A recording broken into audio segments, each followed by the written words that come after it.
Hello, hello, love wrestling. It is another edition of the Weekend Elite Report. I am JPJ. He is the franchise. Matt, franchise, how we doing today, my friend? Yes, it's still today. It's still today, but not tomorrow yet. Give it 10 more minutes and it will be tomorrow.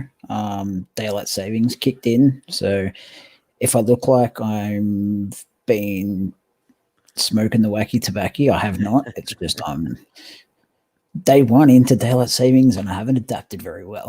Put it that way. It's all right. I think we all feel that every time. Whenever our Yeah, daylight savings is, I think we all feel that every time it happens. Tim, our good absolutely. buddy, good Good morning, morning, my Tim. friend. Thanks for hopping on early with us here in the Absolutely. States, or in the East Coast, at least on the States. Thanks for hopping on Yeah. early. Yeah. So we had another, what I would say, very solid to very good week of AEW wrestling. I mean, it's become a custom. Yeah. And there we go. Yep. Good morning to you, my friend. Thanks for hopping in here. We're going to be talking Absolutely. AEW. We got all our friends coming in wishing us good morning, even Darnell, though, what's yeah. up? So we are going to dive right into this. We will start, obviously, with Dynamite, which took place in Rochester, New York, the home of the late, great John Huber, Brody Lee. And this was very much, it wasn't a full-on tribute show, but this was basically another tribute show to Brody.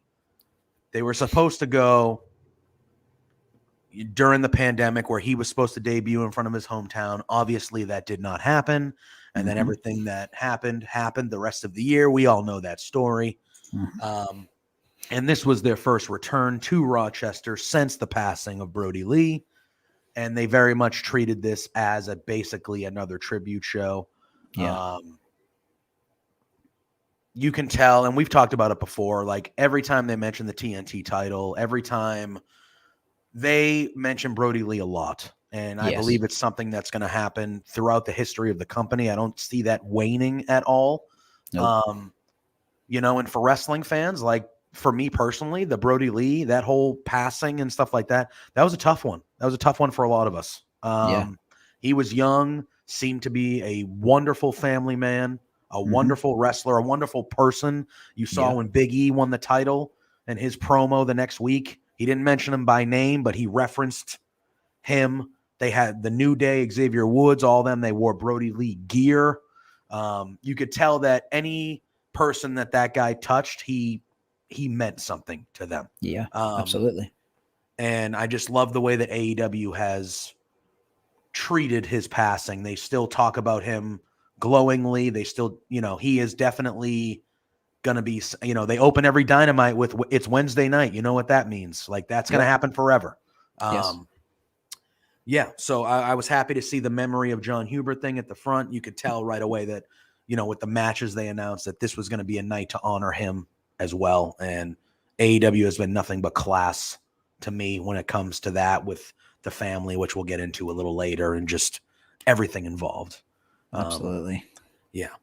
So to start off the show, we get CM Punk. They tell us there's a surprise. CM Punk is on commentary.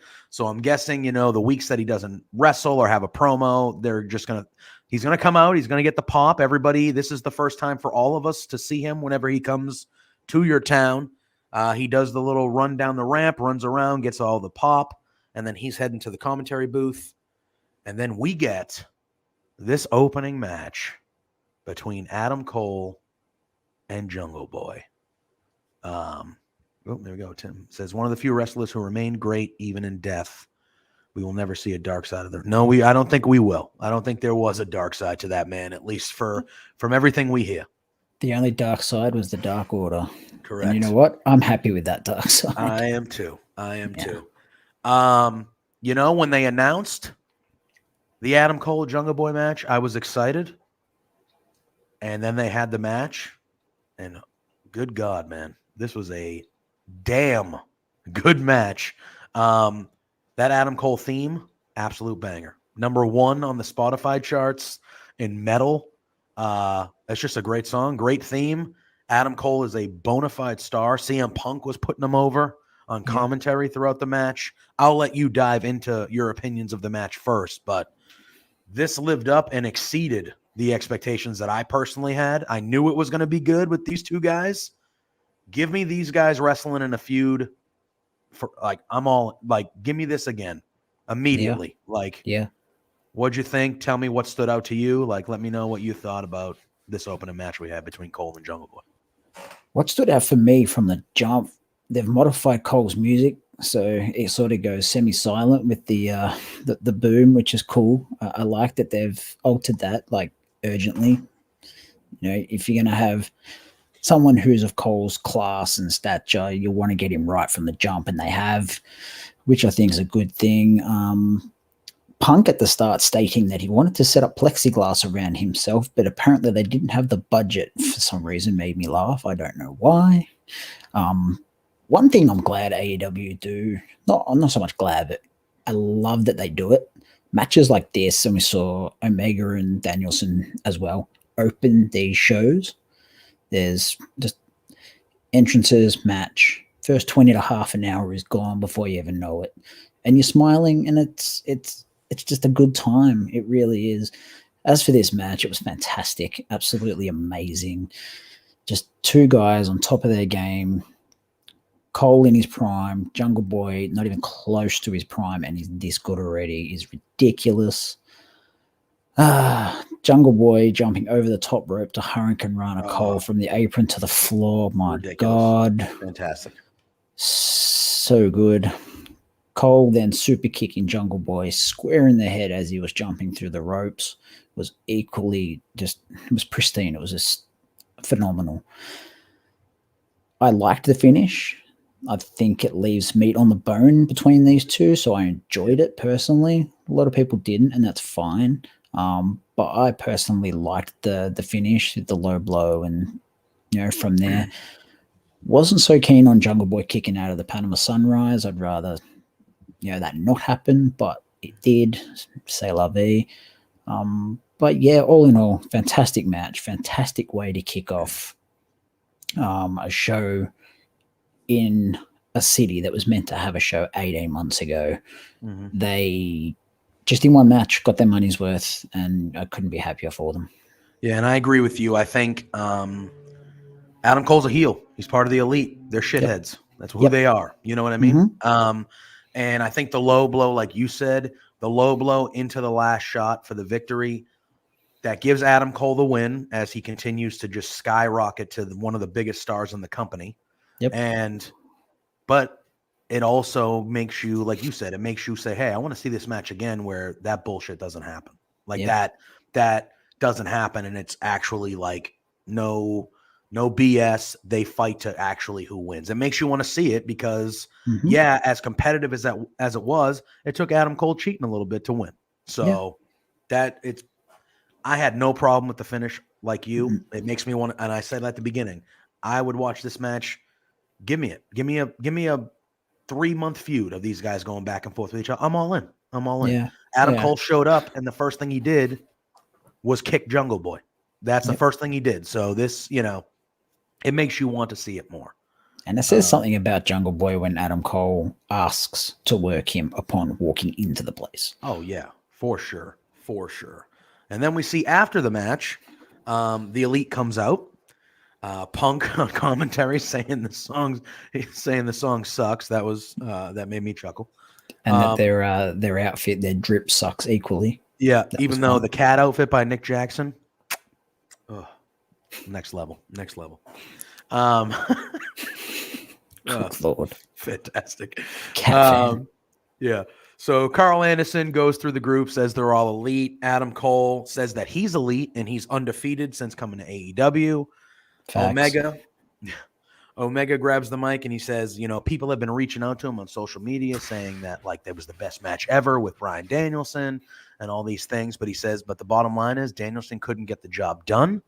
And Danielson has a 0-0 record and he is not getting a rematch. And then Bryan Danielson comes out. Mm-hmm. He asked the crowd if they want to see a rematch. Obviously the crowd's like, hello. Yes, of course. No shit. But yeah, he's like, duh. And then he says he wants to have a rematch, but Omega doesn't have the balls to say it. So this starts a no balls chant. And then Brian says, "Oh, Kenny no balls Omega," and they start chanting Kenny no balls. Fantastic. Absolutely And fantastic. CM Punk picked it straight off the bat. He goes, well, there's a t-shirt. Yep, 100%. Mhm. Brian then challenges. He goes, you know what? Since you won't fight me, Kenny, I'm challenging any member of the Elite to a match at Rampage, to which Kenny interrupts him and is like, why are we waiting? Exactly, Tim. Exactly. Kenny no balls. And he goes, why are we waiting until Rampage? Why don't you do it tonight? And Daniel Bryan's like, okay, I'm ready to go tonight. Like, let's go. And he goes, but there's a lot of you in there. There's only one of me. And he calls down his friends. We see Frankie Kazarian, Christian Cage, Luchasaurus, Jungle Boy gets back in the fray, Marco Stunt, and they kind of run off the Elite. And that's how we end this segment.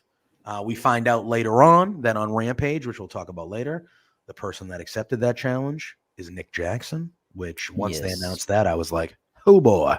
Yes, please. Yes, absolutely. But yeah, all in all, good first segment. The match was amazing. Elite gets their shit in their promo. You get the setup with Danielson and everything. I thought very good segment to start the show. Yeah, I probably could have done without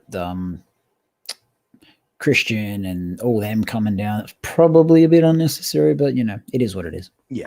And I think that was more to hype on Dynamite next week. We're getting the Elite versus Brian, all those guys. So I think it was more to kind of, build to that a little bit too. Yeah, Tim says, only it's for how long they have treated the fans like they are stupid. So he said, I started a counter for AEW and WWE, kind of like one for workplace accidents. And he says, only it's for how long they have treated the fans like they are stupid. So far, AEW have never made me feel stupid. Well, I think that's part of it. I think they've been around, they're having the 2-year anniversary of Dynamite this coming Wednesday. And as a fan of both, I'm still a fan of both. I still watch both. I feel like WWE kind of a lot of the times goes out of their way to maybe even insult their audience. Like sometimes it feels like they're trolling you and you're like, this is whatever. But AEW so far, even in the surprises that you were expecting surprises, they live up to the bill. We all knew CM Punk was coming. We all knew he was coming. Still ruled. They still built to it, and we were like, oh my God, CM Punk's coming. But and then when he showed up, it was like, wow, it came true. Like it really happened, and it was still one of the best wrestling moments of the last decade. We knew Brian was coming, still ruled. Correct. Thank you, Reese. I appreciate that. Thank you. But you know what I mean? Like AEW does a good job of they give you what you want and they do it smartly. They don't make you feel like a moron. If you were watching Dynamite a year and a half ago and something happened and something's happening between those two same people, they call back to it. They mention it. They use it as part of the story. We spoke about this a couple of weeks ago with the Spears and Darby Allin match from 2 years ago. We didn't even remember that match happened. And both of us were like, oh yeah. Exactly. They even had video proof to show. Yes. And they reward you. And it's just, you don't see that all the time. And as wrestling fans, we don't always need it, but it's good to know that they respect the fact that we're watching the show. Yep. So, all right. We then get a backstage promo with the Lucha Brothers, and Andrade interrupts right away. I'm not going to remember. What's Andrade's assistant's name? Jose. I should remember that. That is my name in Espanol. So, Jose says, hey, I've been looking at my books and you guys haven't defended the AAA tag titles in a long time. And I think maybe you should. Makes me think that maybe they're going to defend them on AEW television. The fact that they mentioned them. I would say so. And then Andrade says, yeah, I have a lot of luchador friends that would take those titles off of you. And Rey Fenix basically says, anytime, any place, my friend. And that was that. Short, sweet, to the point. I'm assuming we'll be seeing a AAA. Maybe they'll bring in some luchadors from AAA, like a Forbidden Door type situation. We'll see a match on Dynamite Rampage. Cool. All for that. Yeah, why not? I think they've held those titles for like 2 years now. Exactly. So, I mean, I'm not going to pretend that I know much about AAA besides that they're the tag champs and Omega's the world champ. I think they won them from the Bucks. And that was on AEW, wasn't it? Wasn't it a ladder match for that? I believe that might have been on. Yeah, they might have lost them and won them back. Yeah, was it All Out, I think? Okay, yeah. Escalada de la Muerte or some shit like that. Yes, that's right. That's right. Oh, That match Tim, yeah. ruled.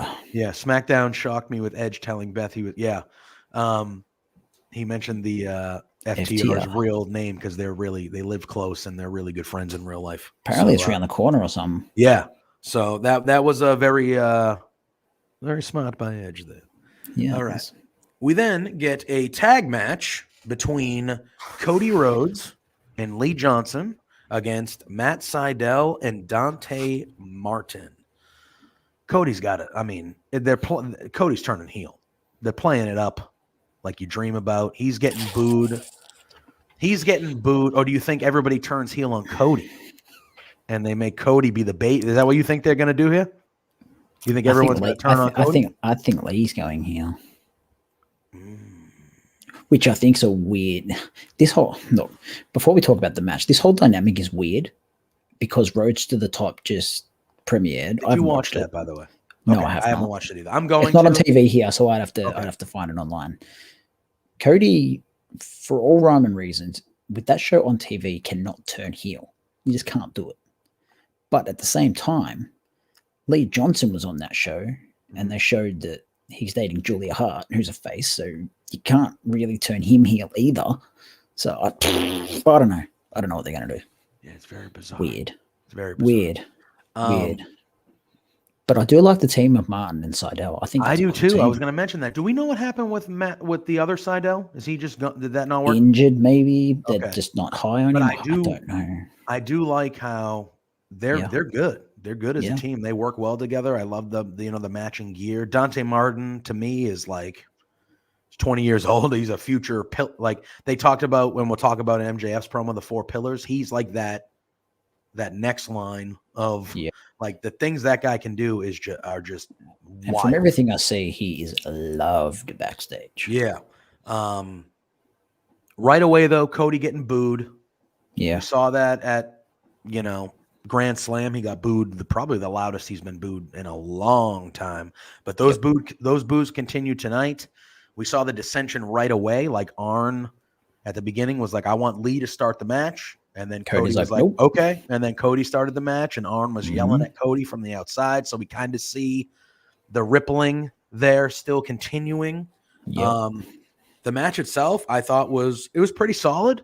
It happened during a picture-in-picture for me, but the leap to the outside that Dante Martin did, where he just straight up jumped to the top rope and did that front flip and landed on his feet, the height that he got on that jump, just that was insane. AEW's had their critics with some camera shots. That was excellently shot. Absolutely. That camera angle was incredible. They came back and they showed a good replay because I think, it was in picture-in-picture, at least for us. Thankfully for me, I got the fight coverage. Exactly. So I had it live, so I got to see it twice. But it was amazing, and he knew he hit it flush. Yeah, he strutted after it. Yeah, he knew the camera was right there, and he was like walking into a room. Like that was ridiculous. Yeah, 100%. Dante Martin. This tag team. Not only do I like them as a team, for Martin, he's 20 years old. And Matt Sydal is a good veteran to be learning from. You know what I mean? Like not learning how to wrestle per se, but like learning about the business and how things work. And very well traveled. Yes, that's like a really good teammate to have and be traveling with or like wrestling. That's a good wagon to hitch to. Yeah, for sure. Like he's going to learn a lot from Sydal. He's going to learn a lot from Sydal. The end of this match was very intriguing as Lee Johnson basically just pulled Cody. He's like, nope. Yeah. And he pulled Cody to the corner, tagged himself in, and just kind of ended. He was like, I'm done with this shit. And he just kind of got in there, did a little, flurry of moves to Martin, hit his finisher, and picked up the victory, Lee Johnson, which I kind of liked. I kind of liked the aggressiveness there. I thought that was a nice little change. You would obviously expect Cody getting the pinfall. That's what makes me think they're going with Lee as the heel, but and then I do have a question for you though. Go on. If you were in your car and a guy came and he jacked your car door open, and he said, "Give me your car," how would you react? I know how I would react. But how Not the same way Arn did. That's for damn sure. Okay. I was gonna say I would react. I'm going the Cody route. Take it. Yeah. Take it. It's insured. I don't give a shit. Yeah. I'll get another car. My insurance will take care of that. Yeah. But we find out that Yeah. that is not how Mr. Enforcer Arn Anderson rolls. Yeah. No. Arn Anderson, you can't force fans to like you as far as Cody goes, but you can force them to love Arn's Glock. We find out that Arn Anderson, what he would do is he would pull out the Glock. Yeah. And he would spray that dude's brains all over the concrete. That's what we found out. Yeah. Unbelievable. What a promo. What a promo by Arn Anderson. Lord. Oh, what a promo. Out here in the Midwest, most of us are like, yeah, that is true. Being an East Coaster, I mean, yeah, yes, that is true.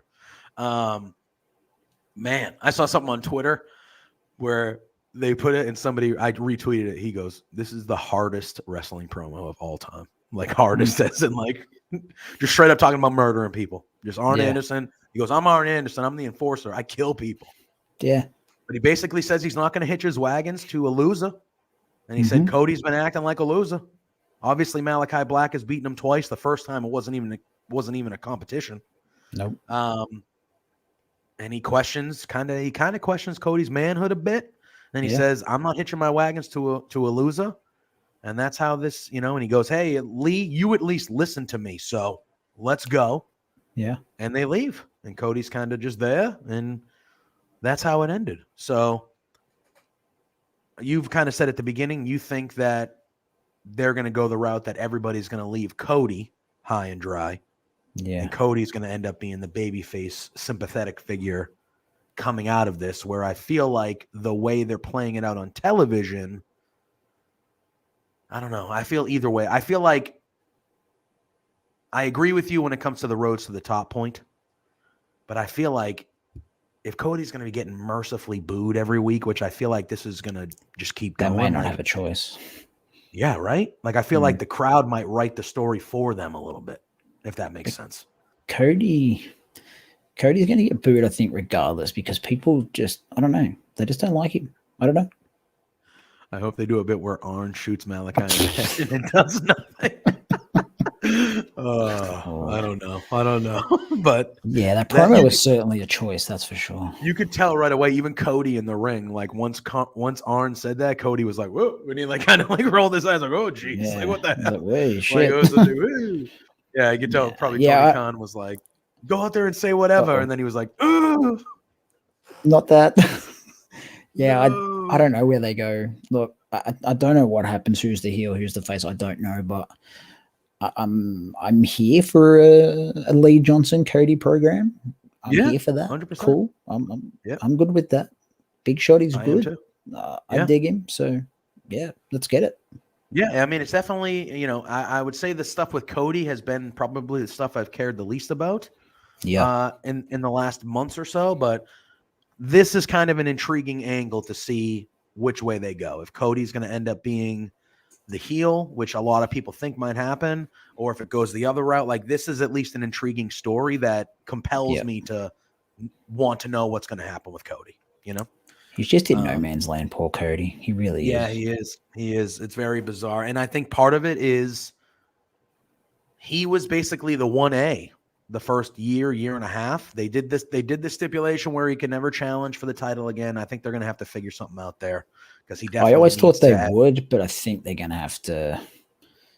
I think that's the only way to get him back to relevance. I think so too. I feel like that's where we're at now, where it's like, hey, you're trying all these things. It's not really working. Like, I think the only way that he kind of gets back to the stature that he is if you figure out a way, or he turns heel and goes, yeah, I don't care I don't care or whatever, or he needs to be back involved around. He's been so much separated from the world title picture and the elite and just all that in general that, like you said, he's kind of just like on his own island, and the island really is barely floating. Well, I think early days when they were still semi-booking the show, I think they figured if they took that away from Cody, people would stop thinking, oh, they're just going to put all the titles on themselves. But you can do it, and they've Yeah. shown with the Bucks and Omega, you can have long title reigns without it looking like you're being greedy. Yeah. Early days, I don't think they knew how to do that. Yeah. I would agree. And as such, Cody is now in Gotta limbo, float. struggling. But the Yeah. problem also is the main event scene now 2 years later, 3 years later, however long it's been, is so diverse. Where does Cody fit into it in the grand scheme of things? Yeah. Yeah. I mean, it is. They got a lot of guys. For me, he's way down the pecking order. Yeah, for me too. For me too. He's middle of the pack right now. And I mean, he's a very talented dude, and he's a very charismatic. Like, he can easily get back up to the top. Absolutely. But you got to figure out where you want him to go and how you want him to do it. And you got to get him there, Yeah. All right. We then get a 6-man tag. We get Moxley, Kingston, and Darby Allin versus Bear Country. And I was happy to see him. Anthony Green. He was August Gray, I believe, in his short stint in WWE. I think so. But I think most people know him as Anthony Green. Yep. He's been a local guy, like a East Coast wrestler for a long time. So it was good to see him on Dynamite. I hope this leads to a signing because he is very talented. I did read somewhere that it had, but I'm not 100% sure. Right. I didn't read anywhere if it was official or not. But I would like to see that guy get on a major promotion because he is really, really good. Yes. Tim does say before we move on fully, he goes, how much of the booing is because AEW was forcing Cody down your throat the same way WWE did with Roman Reigns for years? Valid. I think that's a valid point. I think I don't know if it was so much. That's an extension of what I was saying in regards to I don't think early days they knew how to book themselves. Yes. In regards to the stature they had to the company. Yeah. And then I think, there's been a couple things that have turned people off on Cody. I know at least the pro-American promo that he did really rubbed a lot of people the wrong way. Like, read the room, buddy. Like, we're not in a, it's a very tumultuous time. It was even worse it's still bad, but it was even worse a few months ago when that turned some people off. Beating a go-go turned people off. Beating a go-go, the booking decision, which can be kind of forcing him down. You can look at that both ways, but there were a few decisions made along the way that are kind of like, but people will ultimately forget that he has taken himself away from the title picture. He did then lose the grudge match to MJF, and he wrestled Darby to the draw. Yeah, he's put people over. Like, Cody has the title to Darby. Like, he's put people over. I just think people they forget about stuff like that when they haven't it's like anything, man. People will always weigh on the negative and forget the positive. Correct. All right. So, I mean, it was good to see Anthony Green. This match was exactly what you thought it was going to be. It was 3 really over dudes getting a pop, wrestling a quick little match, getting all their shit in, and getting a victory. It was an excuse to get Moxley, Kingston, Darby, and Sting on the show. There you go. At the end of the, they obviously get the victory. At the end of the match,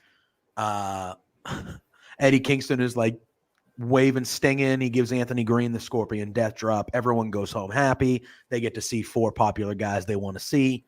That's what this match was. It was competitive for a little bit, but it was short. It was sweet. You knew who was going to win. Yep. They hit all their greatest hits, and then that was it. That's it. John Moxley is doing a really, really good job of this dad thing. He's got the beard grown out. He's got the chest hair rocking. He's making men like me look fucking superstars. Yeah. I love Moxley. People say, "What are you doing?" I'm rocking the Moxley, man. That's what I'm doing. The Moxley, man. He looks badass. He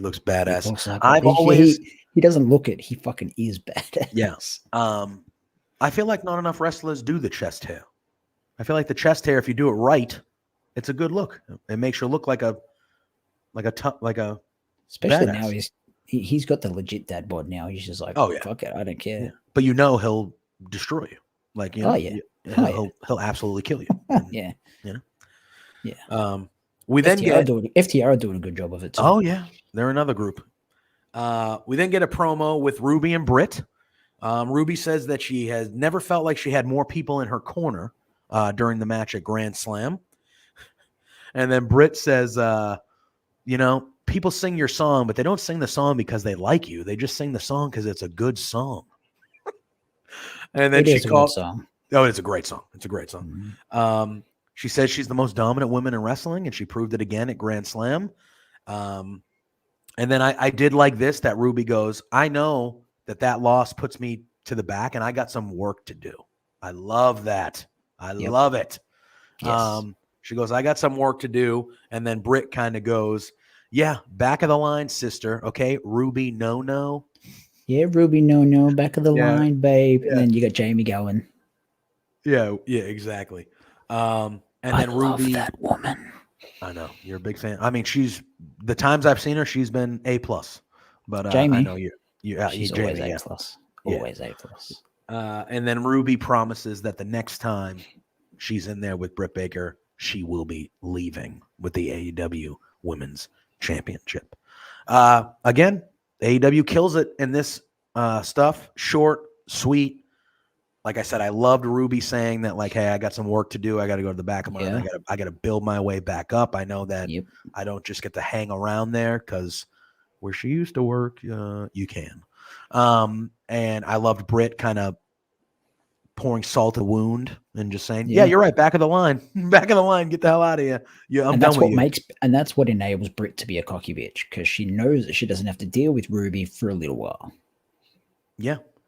Tim says, it tickles me pink that they have made a dentist angle work when it is a big dark mark in WWE.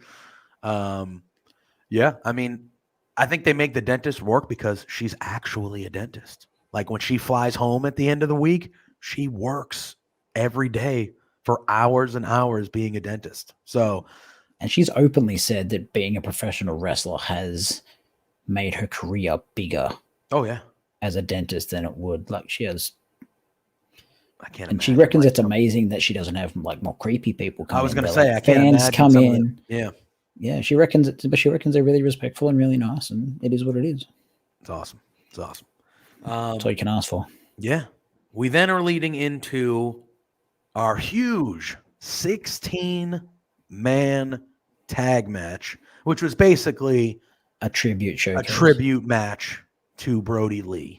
But before, Matt Hardy is in the ring with all of HFO, and he says that he was supposed to debut, which he did. They both debuted on the same show, but he was supposed to debut in Rochester as well a year and a half ago, but the world had better ideas, and it got deleted. And he said, and he's happy it did, because Rochester is a terrible town that produces terrible people. I fucking hated that. I was going to ask you what you thought about it, because in a disgusting. I was like, okay, you're a heel. I get it. You could have just stopped with it's a terrible town. I feel like once you mention it produces terrible people, everyone is automatically going to assume that you're taking a shot at Brody Lee. That was at least my thought of it. Yeah, I didn't like it at all. Yeah, I thought you could have just ragged on the town a bit. I think you could have just kept it with the town. You didn't have to mention the people in it. And I'm assuming Matt Hardy. We know he didn't mean that, but I think he was talking about the fans more. Correct. Like, you're terrible people.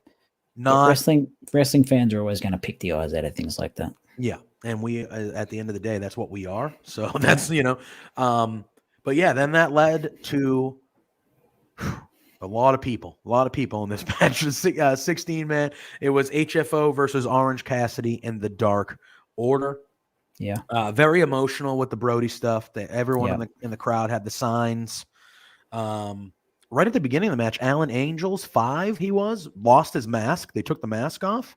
Yeah. And he wrestled the whole match without a mask. We saw on Rampage as well when he came out, which we'll talk about. Like, he didn't have the mask on. So I'm assuming he's going to go without a mask from here on out. Well, he does a lot of stuff on Sammy's YouTube without his mask on. So everyone knows what he looks like anyway. So yeah, whatever. It's not like Evil Uno losing his. Yeah, exactly.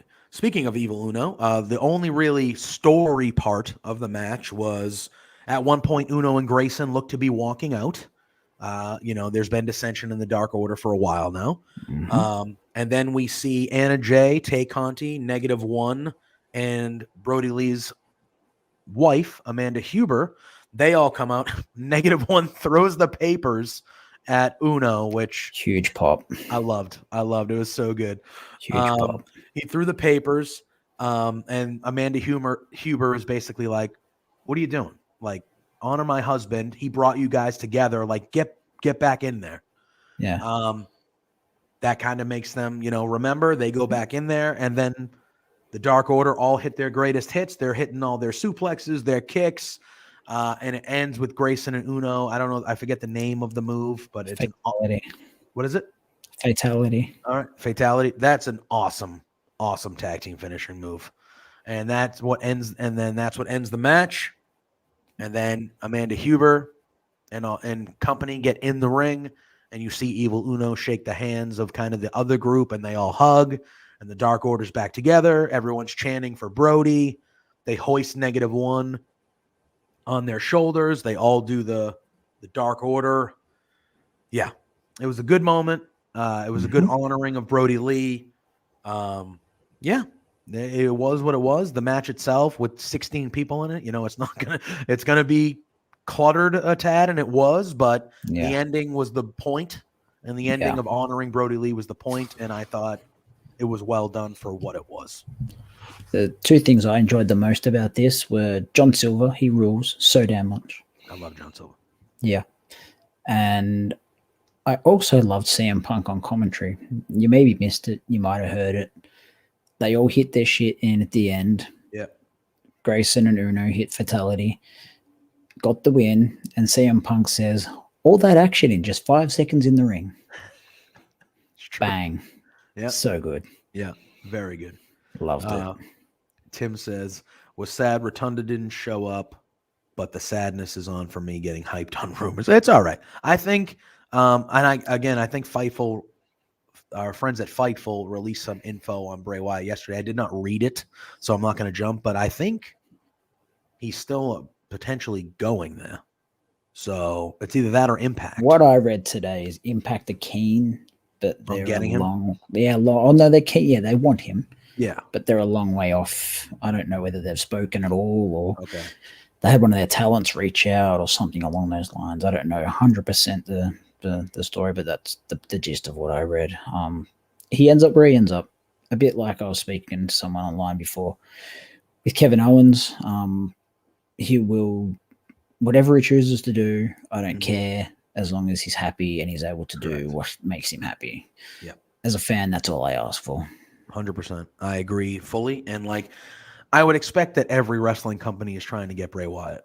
Why wouldn't you? Yeah, absolutely. You know what I mean? When you hear AEW, Impact, Ring, if you own a wrestling company and you know that guy still wants to wrestle and he's available, you pick up the phone. You figure it out. Even if you know he's going to say no, you still make the call. You still make the call. That guy is his creative mind.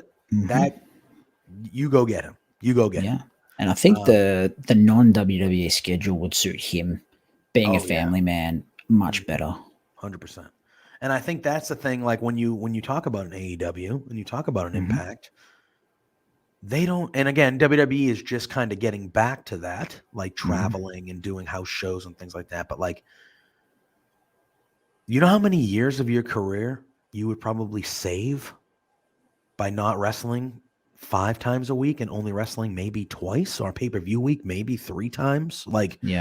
Only having to travel to one destination for one day and then being able to go home and see your family or do other things you want to do or stuff like that, as opposed to, okay, I'm leaving on Tuesday, I'll be back on Sunday. Okay. It's, or leaving on, it's like the schedule is grueling. The schedule is grueling for people in WWE with that, so this is, not everyone's like Malachi Black, who says he loves to fly. Yeah. Yeah. And the mental, physical peace and rest that you would get, that goes a long way. There's a lot of reasons why people would be interested in going to AEW. Brian has mentioned them. Adam Cole has mentioned them. Another one is the schedule. Another one has to be the schedule. It's a lot easier to wrestle. Which Punk and Britt have said is the be-all and one of the be-all and end-all factors for them. Correct. But yeah, so we then get Leo Rush is back. LBO Leo. Yeah. What'd you think of that part of it? I thought that part, I was like, what is he? Is he trying to talk to me about business? Like, what We've already got a big money freaking, you know, yeah. type character. We don't need another one. Yeah. I would have been happy if he came out and just said, look, it's Leo, the man of the hour, blah, blah, blah. I mean, I'm glad he's back. I'm glad he's back for sure. There's no gray area with Leo Rush. That's the issue I have. He's either a success or he's a failure. You know, when he was in WWE, when he was with Bobby Lashley doing, you know, that thing, that was successful. But then when he was not doing that, well, he won the Cruiserweight title and that was okay. But then once he lost that, he just went off the edge of the cliff. Uh-huh. So, and then he retired and then he didn't, and then he retired, then he didn't. I don't know, man. But I hope this works out for all parties because he's super talented. But I wasn't expecting it. I'll give him that. Yeah, I wasn't expecting it either. And they just popped up with the vignette, and I was like, oh, all right, well, he's back. I mean, like you said, he's a super talented person, so I expect good things. But the roster just keeps on getting more crowded and crowded. And again, so far so good. So far so good. But at some point, just let it play out. Yeah. I mean, but again, and we joke about that, but with AEW, I think they've earned the right for us to say let it play out far. because so far there's a big difference between 2 years and multiple decades. Yeah, I was gonna say 40 or 50. You know. Oh well, Tim is very meh on Leo Rush. That's fair. A lot of people are. That's fair. We then get another promo with FTR. Dax is the lead here. He's the one talking. Definitely the better talker of the two. Yes. He says they have no excuses, but they are refocused, and that means very bad things for the rest of the tag team division. It was pretty short and sweet, just letting everyone know that, like, in my opinion, they are still the best tag team in the world. That's how I view them. There's obviously, you can make an argument, but you could have this argument until but you know, from the cows come home. From my viewership and what the wrestling that I watch, I think over the last handful of years, they've been the best tag team on the planet. Consistently, yeah, you're probably right. Obviously, the thing that happened to Cash was scary, and he almost lost his life. He almost lost his career. He seems to be okay and good to go and ready to go. And I love how they were like, hey, we're refocused. We're back together here. Like, Cash is all right. You know what that means? We're going to be at the top of this division. We're going to be at the top of this division, and that's where they belong. And all right, give me good tag team matches with those guys going through the tag team division to get back up towards the titles. We're going to be very happy with that. I haven't seen it, but apparently they had a good one on Dark with a couple of like local talent. Really? Apparently, well, a couple of guys that have been around for a while. Apparently it was quite good. I haven't seen it, but from all reports, it was actually really good. I think they even tweeted themselves, go see our match on Dark. It was really, really good. So. I'm going to have to go back and check that one out. Yeah, I don't know if it was Dark Elevation, but I'm not sure. But apparently it was really good. Yeah. I need to fit that type of stuff into my schedule. I don't watch it enough. Like, I mean, by say enough is I lately at all. I haven't watched either of those shows. I love what they're doing with Dark. It's in like a studio now, right? Universal Studios, yeah. So it's where they used to tape Impact, right? Yeah. Okay. And I watch a little bit of Ali's vlog, and she, her and Rebel almost broke down at the thought of going back there, like emotionally. Oh, of course.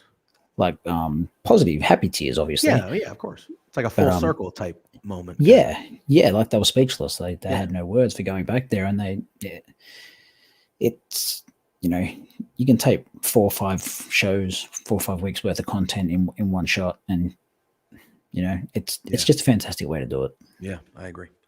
All right, we then get another Dan Lambert Men of the Year promo. However, we're going to talk about it. So Lambert starts. He's doing his usual, making fun of the crowd for liking AEW, talks about small people, things like that. Tony Khan, man, as he calls Tony Khan. One thing that made me laugh is he was talking about the beatdown of Jericho and how Jorge Masvidal his knee was implanted into his face that had to be surgically removed. And he says now that Jericho's not there, all the fans can stop hanging off the balls of Jericho. Good stuff. Do you think that they're leading possibly to a Jorge Masvidal versus Chris Jericho match? Or do you think that was a one-off? God, I hope not. I don't want that. Yeah. I don't want that at all. Yeah. I just the way that he was talking about it a lot, I was like, so I don't know. But Jorge Masvidal is very, very much still active as a UFC competitor. So if he's taking time off that to do this when he could finish up in the UFC and do this afterwards still, I'd be very, very shocked and a little bit upset as a fan. Fair. That's fair. Scorpio Sky grabs the mic. He says that he was one of the first champions in AEW. Says that he has one of the best winning percentages since day one in AEW. And he says that everybody seems to forget that. He goes, but one person that didn't forget that was Dan Lambert.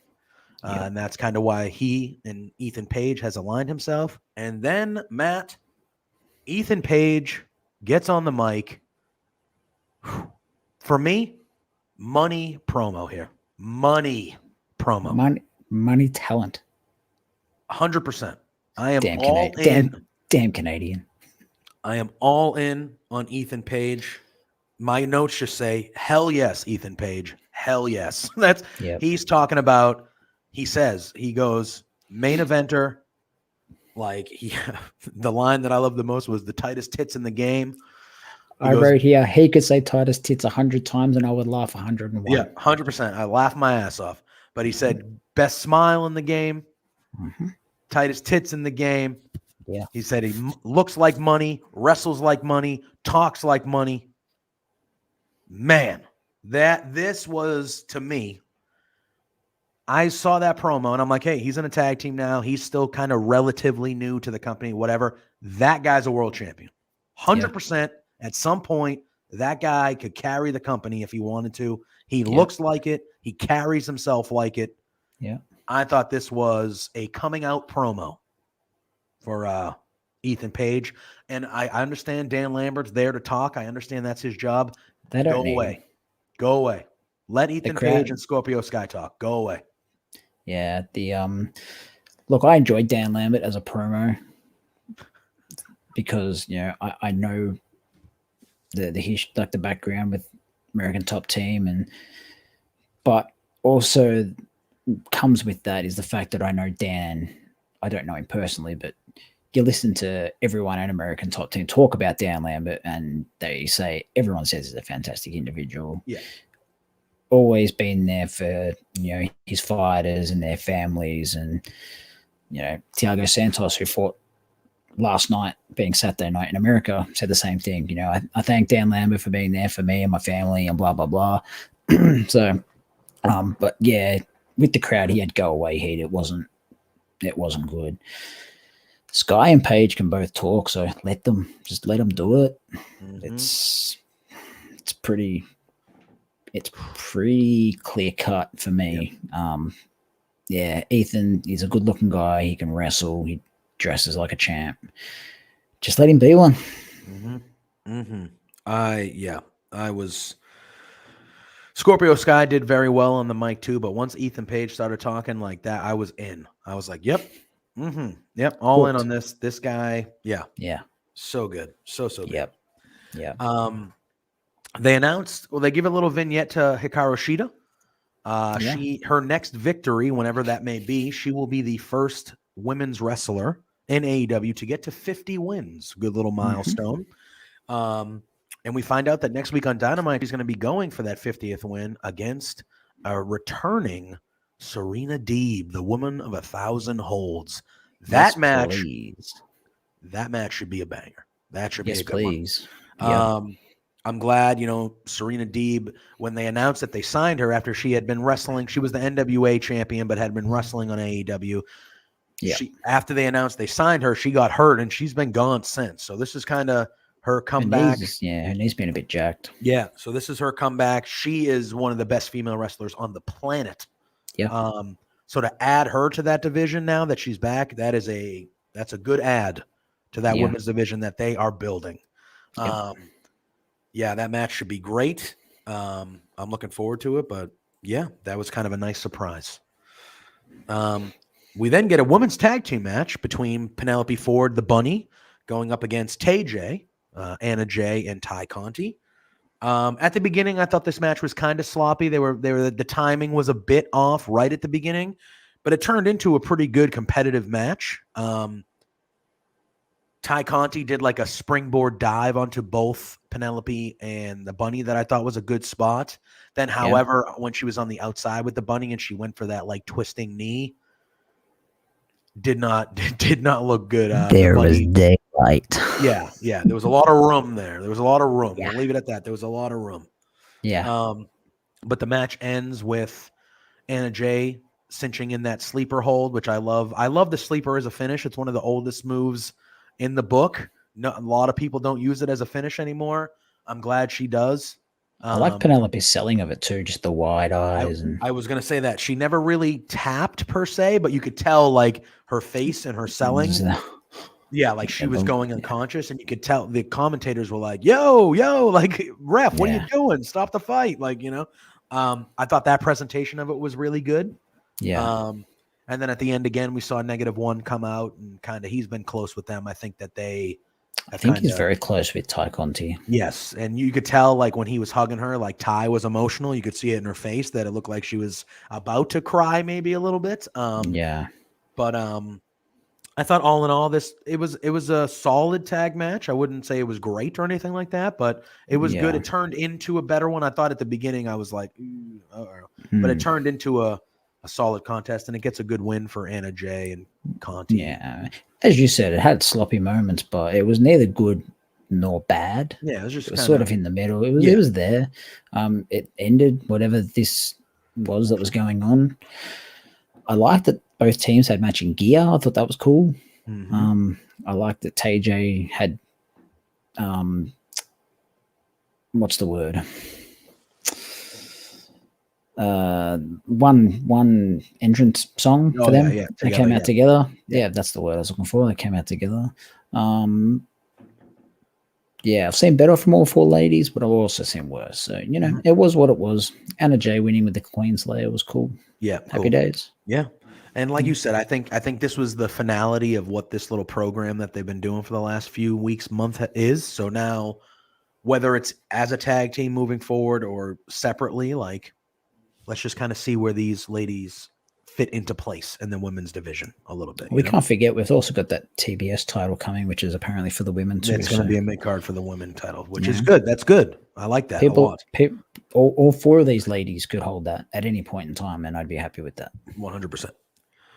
We then get a little preview of the triple threat match on Rampage that we'll talk about a little later with Jade Cargill, Nyla Rose, and Thunder Rosa.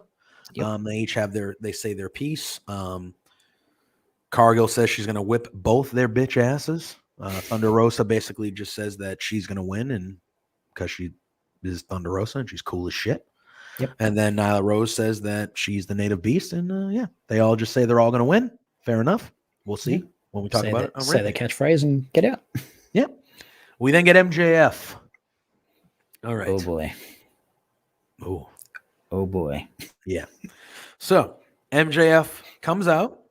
And he actually is putting over AEW to start. He says, this is a good company. We're building a good company. We have all these older, he kind of goes through the stars of the company. He goes, but the thing about this company is we have these pillars, this young talent that is going to carry this company for the next 10 to 20 years. And he names them all. He goes, Jungle Boy, beat him. Facts. Sammy Guevara, beat him. And then he quickly goes, Darby Allin, whatever. He passes him. And then he says, and the fourth pillar, the greatest pillar, MJF. And he puts himself over hard, does his MJF thing. Says that AEW ain't shit without him. Yeah. Says that he deserves to be AEW World Champion, which I agree. He will. Says that he loves Tony Khan, but he has his old buddy from his MLW days, Bruce Pritchard, on speed dial. To which CM Punk on commentary goes, everyone has Bruce Pritchard on speed dial. That's nothing to be bragging about. He goes, he has him on speed dial. Then we see Darby Allin come out. MJF goes, you know what? I think the reason you came out here is because you're jealous of me. He goes, this whole school shooter mime on a skateboard thing you got going on does not work for me. That line doesn't work for me. Whoops. School shoot. Ooh, come on now. Come on now. That's We've said over the last couple of weeks that MJF he's pushing blurs that line. Oh, he's pushing it. Motherfucker, he's that far past the line with this one that he can't see it anymore. Yeah, I feel like the last 3 weeks or so, starting with the Pillman stuff, he was towing the line there. Yeah, he's basically going out there and going, I'm gonna just say something until I get in trouble. That's how I kind of feel. And I reckon this was it. You think so? You think he got a little has to be? Can't talk about school shootings, bro. Not cool. No, not cool. No. Tim says roughest line in wrestling of the year. Maybe. I think there's certain topics I don't think as much as you're playing a heel or you're doing whatever. I feel like school shootings, things like that. That's got to be like just on the same show that we don't go there. On the same show that Arn basically said he'd murdered someone. Yeah, a lot of shooting. Yeah, not ideal. Not ideal. No, I don't need that on my weekly wrestling show. Thanks. Yeah. He then says, "Hey, Darby, there's nothing wrong with being number 2." He talks about Mark Messier, Scottie Pippen. He's talking about the greatest number 2s in history, and then he goes, "You're even friends with one, Sting." Great, I thought it was great. Fantastic. Darby then grabs the mic, and a promo is Darby's not his strongest suit, but I thought he held himself pretty good here. Considering who he was against, yes. Yeah, he's going against a top-tier promo in wrestling, so it is what it is. But Darby basically says, all right, you always say that if you don't get what you want, you're going to leave. Like, just go, man. I won't miss you. I don't think they'll miss you. Yeah. And then he goes, tell me something. He goes, how are you number 1? And when I'm the only one that's held the championship between the two of us. Facts, as you like to say. Facts. This obviously pisses MJF off. So MJF mentions that Darby is straight. He goes, oh, you know what? He goes, you're straight edge. I get it. He goes, you know why Darby is straight edge? And then he gets into it. This is, again, you talk about that line a little bit. Yeah, no. This is more storyline stuff, obviously, and this had to be okay with Darby because I do believe this is a true story. Still don't like it. But he basically says, you know why Darby's straight edge? Because when he was a little boy, he got in a car with his uncle who was drunk and drove him, and they got in a car accident, and his uncle ended up passing away, and the wrong person died. To which Darby, you could tell, he wants to murder MJF, but he's kind of just eyes closed, like looking up to the sky, like, remain calm, calm. And then Darby says, MJF's like, what, you want to hit me? What do you want to do? You want to hit me or something? And Darby's like, you're not breaking me, man. You're not breaking me mentally. You're not. Nope. And that kind of stuns and angers MJF. And he just storms. He goes, we're getting out of here. And we're leaving. And he leaves. And that's basically it. And even CM Punk on commentary was like, thank God he's, even earlier, like he was like, thank God Darby came out, because if he didn't, I was going down there. Like it was one of those things where like they played it off that like they just keep playing it off that MJF is this most like despicable human being. And with his promos lately, he's always been a heel. He's always been an asshole. But now the promos are borderline like you're a terrible person. You're not just like a jerk. You are a piece of shit. Like actually, Yeah. I mean, at some point, I think you gotta pull back a little bit. Like he's like you said, he's got to get the talking to at some point. Yeah, at some point. But I reckon there's 2 points here that he probably gets told to. That's not it. Yeah. He says Arns was on one side of the line and that was on the other side of the line. These things happen when you are flirting with that line. Yep. And he goes, MJF making sure he will never be a face. Yeah, I don't think that'd be in the cards. At least anytime remotely soon. So it is so hard to believe that he was a face alongside Cody 2 years ago. Yep. He was a face that whole first beginning until he kicked Cody in the balls. And then cannot believe it. Unbelievable. Man. I'm all for this feud, and I Oh, reckon yeah. it's going to lead to Full Gear, which is fine. This just wasn't a good start to it Yeah. at all. Yeah. I thought there were a few things here that if I'm Tony Khan, I'm just going, hey, love what you're doing. You're one of the futures here. Not you can't talk about certain things. Like toe the line, But, BMJF, but like, come on. You should know better. You should know what works and what doesn't. You know? Yeah. And when Now, you if start, this is the route they're going for Full Gear, which seemingly looks like it is, and that's fine. Darby's just come off a loss to Punk. MJF's just come off a loss to Jericho. Who wins this? I think it has to be MJF. I think so. I think it has I to think be both MJF. men are bulletproof to an extent. I personally think Darby is more bulletproof than MJF because MJF's character plays up the fact that he is. Well, he's doesn't only lost lose. twice Yes. in singles match. Oh, Yes. Yeah, it's a So I bullshit think reasons. for the persona, for the character, I think a loss hurts MJF more than Darby, but I agree. I think they're both bulletproof at this point. Like they can lose matches and it's fine. Yeah. But MJF you just don't want MJF suffering a proper clean loss. Yeah. Excuse me. In a one-on-one for me, not yet. Yeah. AEW may start putting up disclaimers when MJF is on the mic the way Smoky Mountain did for New Jack. Maybe. Maybe. It's getting there. It's Yeah. All right. That leads into the main event of the evening where we see Miro defending his TNT championship against Sammy Guevara.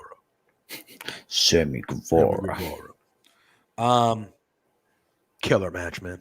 Yeah. Killer match. As you would expect with these two. Like this match ruled. Yeah, it was so freaking good. Yeah. There were a couple times though where I thought Sammy got hurt. So that dive off the top that Miro caught him, I thought Sammy's knees were both ruined. Yeah. Ruined. The way that he got caught, I was like, oh no. So now you know how I feel when I watch every time I watch a New Japan match. Yeah. They get slapped in the face and I'm like, oh shit, they're dead. Yeah. So there were a few times, but yeah, man, this was a great match. Yeah. Miro is so good. Used his strength throughout the match to kind of slow Sammy down at different points. Sammy would have spurts here or there, get some moves in. The Spanish fly that he did was so unbelievable. Good. Yep. Man, it was so good. We see Fuego come out for support as Miro is like taking Sammy's on the outside and Miro proceeds to take all four of the top turnbuckles off. And that Fuego comes out to kind of stop him from doing so. And the ref is kind of paying attention to Fuego.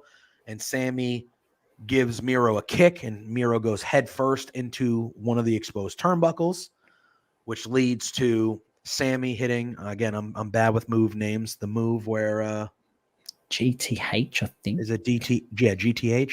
Yeah. He hits that, and then he hits a 630, which had a nasty landing. He went sort of sideways. He went sideways, and it looked like he landed like on his thighs, like on Miro's thighs. I saw Miro grabbing what looked to be his man region. So I hope nothing bad happened. I think he might have redeemed these nuts, to be honest. Yeah, I hope nothing bad happened. Like we've seen, like, rupture. I hope nothing bad happened. But it looked like Miro was in like actually a little bit of pain. He was grabbing his man parts as he rolled out of the ring. But he hits the 630 and he gets the victory. And we have ourselves a new TNT champion, and it is Sammy Guevara. Some could say long overdue for him to get a title. I love it. I think both of us have been a fan of Sammy Guevara. I think this is a good thing. I think he's a really good person to carry that TNT title for a while. And then maybe now Miro goes away for a few weeks and then he comes back and he is elevated towards the main event picture where he should be. Yeah, dude, I thought this was a great match, great result. I'm happy for Sammy. I'm happy that I would assume Miro's moving up. Your opinions of everything that unfolded here in a new TNT champion to end Dynamite. This match ruled. Oh, man. As you so said, good. I loved it. all of it was good. Miro dominating, Sammy fighting from underneath. I didn't like Sammy winning. That's fair. That's fair. Not at all. I could have easily seen Miro carrying this longer. Like, yeah, and that's in my head, in my stupid little Aussie lockdown brain. The main event picture is sort of settled for a period. Yeah. You know, you would have Hangman, it's beating Kenny, so on and so forth, and then someone else will beat Hangman, and blah blah blah, rah rah rah. So where does Miro fit into the world title picture if that's the case? fair. You know, I would have had Miro hold this for probably maybe another 12 months, to be honest. Yeah. I would have had him hold it for a long, long time. But, you know, it doesn't take anything away from Sammy. Sammy is a fantastic athlete. He's a fantastic professional wrestler. He's come a long way since having that very first match with Cody on Dynamite and the very first Dynamite with the panda head and all that sort of rubbish. Anyone who watches his YouTube stuff, he's just a fantastic human being. And I'm all about good people getting good things. So in that respect, I'm happy. I just, from a storyline point of view, I just wanted Miro, the whole God's favorite champion thing. Yeah, it was amazing. I would have loved it if Miro had a won and said, I'm God's favorite champion, and since we're in Rochester, God is Brody Lee, or something along those lines. Yeah. Or when it comes to the TNT title, God is always Brody Lee, or something along those lines. Yeah. But, you know, Sammy wins. It is what it is. Yeah. Tim says Miro doesn't need a title when he can be the biggest monster in AEW. I agree with that, but it's because Miro was undefeated previously. That's what takes the shine away for me. It's fair. It's fair. And I don't like the face cheating to win the title either. Yeah, I think Fuego. I mean, there was a built-in story with Fuego and Miro, but yeah, I get that point. And if it was just Sammy kicking him into the exposed turnbuckle after Miro had already exposed it, I could, you know, that's fine. But the fact that Fuego came down and got involved in the way that he did, no. Yeah. I thought it was a nice touch that Sammy did hit a spike DDT, because that's been an underlying aspect of the feud, is that DDTs and all those things kind of mess with Miro's neck a little bit. Yep. And Fuego, when they had their second match, I believe, he hit the flurry before the match started of like 3 of those and kind of stunned Miro. So I like how they did that part of it. I was actually, you know, I like Sammy a lot, so I was happy that he won, but I was shocked that they took the title off of Miro. Just because I think we've all, you and I at least, but I think all of us, the majority of us, have agreed that like Miro should be a world champion, like in the world title picture. But I do agree, like until Hangman takes that belt off of Omega, there's no other story to tell in the heavyweight. You know what I mean? Like, would I love to see Miro fight Kenny Omega? 100,000%. Yes, all the time. But Hangman's not when guy. you know the result. Exactly. Hangman's the guy that's taking the title off Omega. Once Hangman takes the title off Omega, you want to tell me Miro is one of the first challengers? Okay, good to go. Let's go. Let's get after it. But until we get to that moment that we've all been waiting for a while, like you said, the world title picture is already laid out. Like that's already laid out. That's already written. We already know what's going on, right? Yeah. So now that Miro doesn't have a title, and it's seemingly going to be like that for a bit longer, because it seems like we're not getting Hangman Page versus Kenny in Full Gear. Seems like they're going to drag that out to February, which is at Revolution. Yeah. So if you're doing that, I just get the only thing I worry about, and Tim is right. You could just have him destroy the roster, which I'm cool with. Cut a promo every week, destroy the roster. But he was doing that already as TNT champion. Yeah. So now he's not. They tried that with Lance Archer. Where's that gotten him? Yeah. So, I mean, when you are a very small guy facing a monster like Miro, face or heel, you win at all costs. Yeah. Yeah. It's okay for a face to win dirty when your opponent is 4 times your size. Yeah. Valid. It's valid. But anyway, I mean, regardless, it was a good moment. It got the crowd into it. New champions are always fun, and Sammy's well liked. Yeah. It's one of those things where, like, I'm very happy for Sammy. I want to see Sammy's reign and where it goes. And we kind of we know who his first defense is going to be against. We'll talk about that a little later. Yeah. But I just worry about, without the title, how Miro is positioned. So that's the one thing. Again, let it play out. But that's the one thing that is my main question moving forward: is where is Miro positioned on the card now that he's not a champion? Yeah. So hopefully they still, All right. So that was Dynamite. We are going to move on to Rampage. Yes, we are. Rampage obviously took place on Friday. And just one more thing in regards to Dynamite. Oh, yeah. I forgot to mention it. It goes back to almost the start of the show. Cody Rhodes came out through the center like he normally does. Arn and Big Shotty came from the face tunnel. Where did Brandy appear from? Yeah, she did it last week when she came back. She came from the heel tunnel 2 weeks in a row. So just that makes me think that Cody is turning heel. There you go. Food for thought. Yeah. I noticed that last week more than this week. I noticed that last week when he first came back against she came out and it was she was from the heel tunnel. I was like, all right. She swears like a sailor too, that bitch. She does. All right. Bryan Danielson and Nick Jackson. Oh yeah, boy. Both these shows this week opened with bangers. Yeah. Holy moly. Yeah. Once they announced, I saw someone on Twitter, I'm not going to take credit for it. They said the closest thing you'll ever get to a Daniel Bryan versus Shawn Michaels match is Daniel Bryan versus Nick Jackson.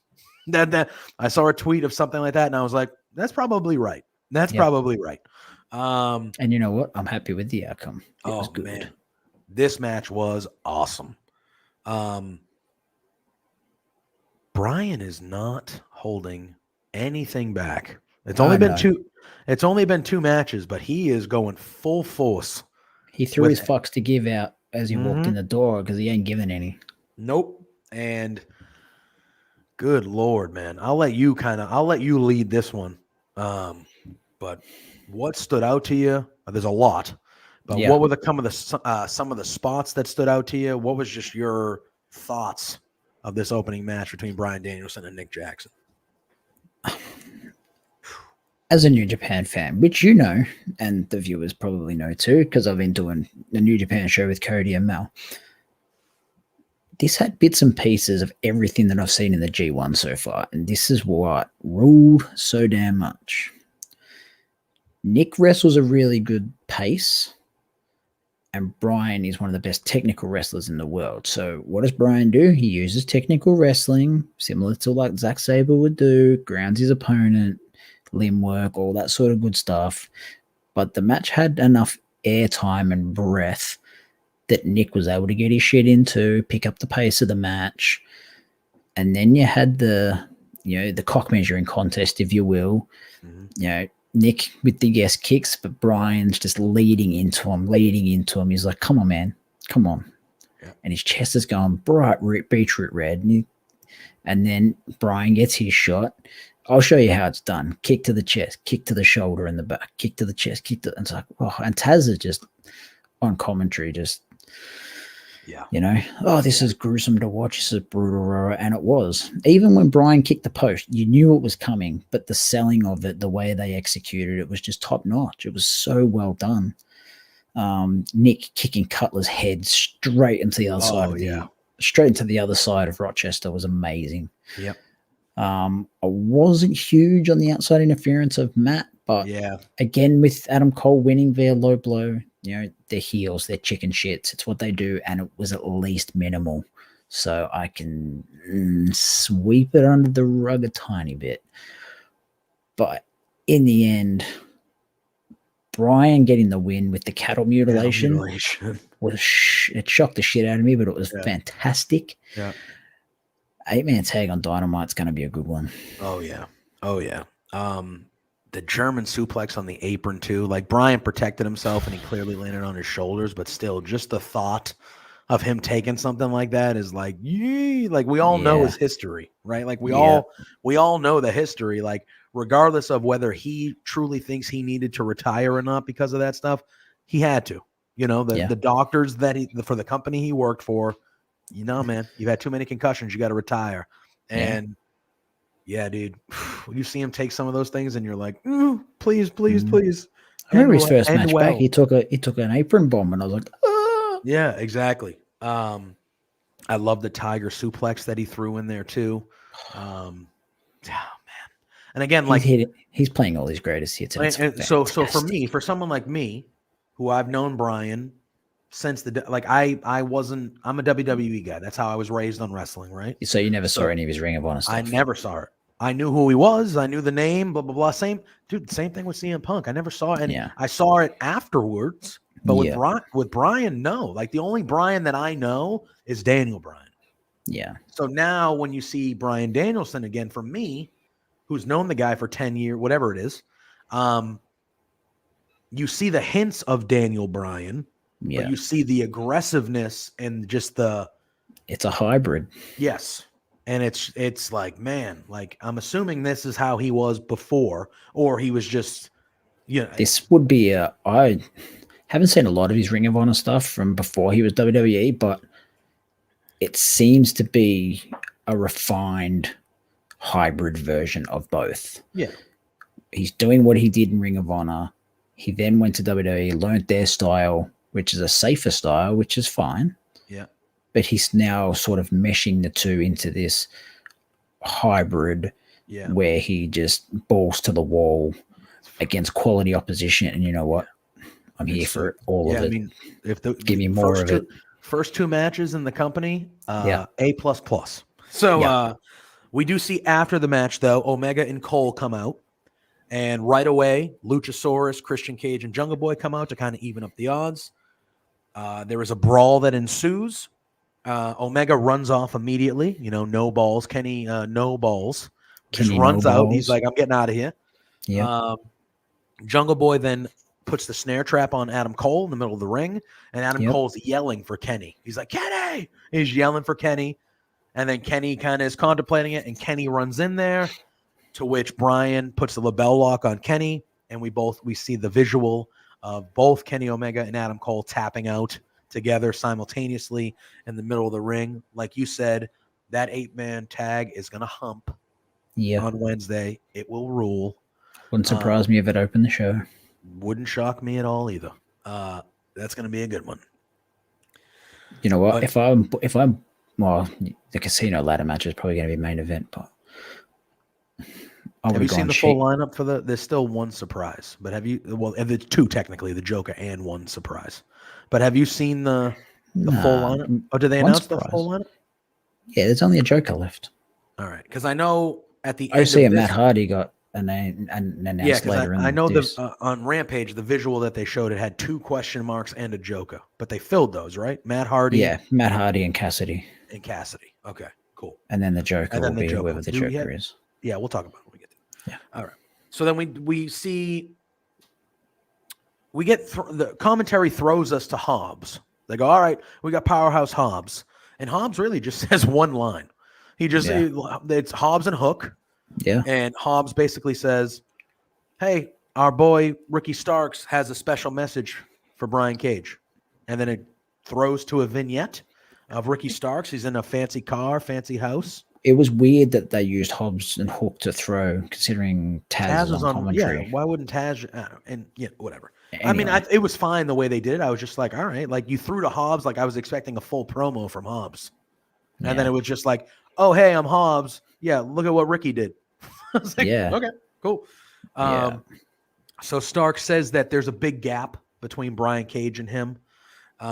He also says that he's sick of the narrative that just because Brian Cage is this big muscle guy that he can beat the crap out of everybody. He then also says that he never backs down from a fight, but Brian Cage is certainly not going to be the person that takes him out. And they did it. It was a well-made vignette. He was in a fancy home, driving a fancy car. He looked like a star. I thought it was short and sweet. I thought it was fine. I already hoped that this feud would be over by now. I guess they're going to run it back one more time, or maybe, I guess. Ricky needs to beat Cage and then move on to bigger things. I agree. And then we see that Ricky, after that, Ricky is on commentary with Taz. He's so good. Yeah, he's really good. He's really good on the commentary table, too. Like, he's really good. Yeah, I mean, again, I would like to see Ricky doing other things, but if this is the last blow-off, which he gets the win, and then he actually moves on to other things, fine. Yep. I'm fine with it. Yep. But yeah, I thought the vignette was good for what it was. Yeah. Yeah.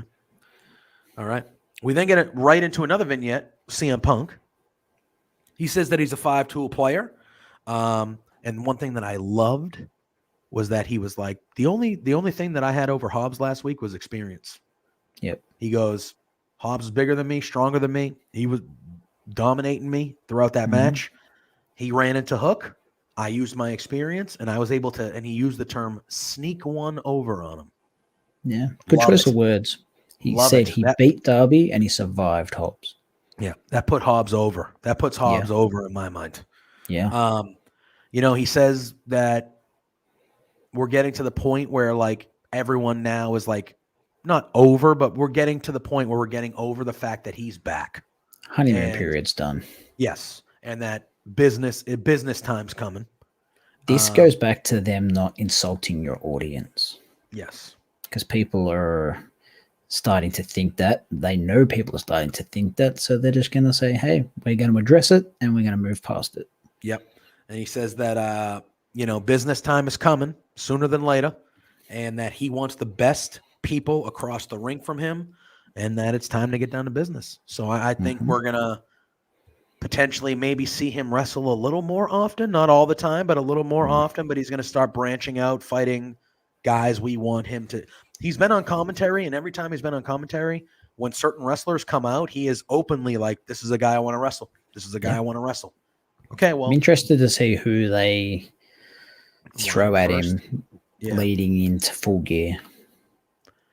Yeah. I mean, yeah, I don't know which direction it goes. I mean, he's still, to me, it still seems like he needs to fight Ricky Starks. From the whole, like, I don't think Hobbs was the end all be all of the Taz stuff. It didn't seem like it. It felt like he was going to fight all of them, or at least a couple of them. You know what I mean? But, don't know. Yeah, I'm interested too to see. I mean, I want to see CM Punk fight them all. So, but I'm very interested to see who the next person is and who the next storyline leading into Full Gear is, because we're not that terribly far. We're in October now, so Full Gear is November. 5 weeks. Yeah, 5 weeks away. So you probably start your traditional build now. Yeah. Yeah. So we'll have to see who's lined up for. You know the best part about Full Gear? What? It's on a Saturday. I think they're just doing that because Tony Khan has openly said he doesn't want to go against football because he has stake in football. Well, they moved the date. They moved the date because of a UFC fight, right? At first, a big UFC event. Madison Square Garden card. You don't go against that shit. It's stupid. Right. So that was the original, and then Tony Khan has said that during football season, the events will be on Saturdays. So I'm happy with that. I am too. AEW was doing the Saturday night pay-per-views for their first while, and they kind of switched to Sundays the last couple. Well, as you said, the two bigger ones are on sort of long weekends. So that's fine. The majority, so that's fine. Yeah, I get that. But on these ones, I think these ones, I love me a good Saturday pay-per-view. And you know what? If they're doing 4 a year, you got your two big ones on long weekends, being Sunday nights, that's fine. Mm-hmm. Have your Full Gear and your Revolution Saturday nights. Yep. And 50-50, everyone's happy. Yep. And it's another company, but the Royal Rumble's on a Saturday next year, and that makes me happy. Fuck yeah, because it means it's Sunday for me. All right. We then get a triple threat match between Jade Cargill, Nyla Rose, and Thunder Rosa. Tim says Tony Khan showing he's smarter than Vince, and he knows it. He's at least a better booker currently. He's more in tune with the product. I was going to say, yeah, like he's more in tune with today's wrestling fan for sure. And he's more in tune with the product. He knows what his fans wants, and he gives his fans what they want.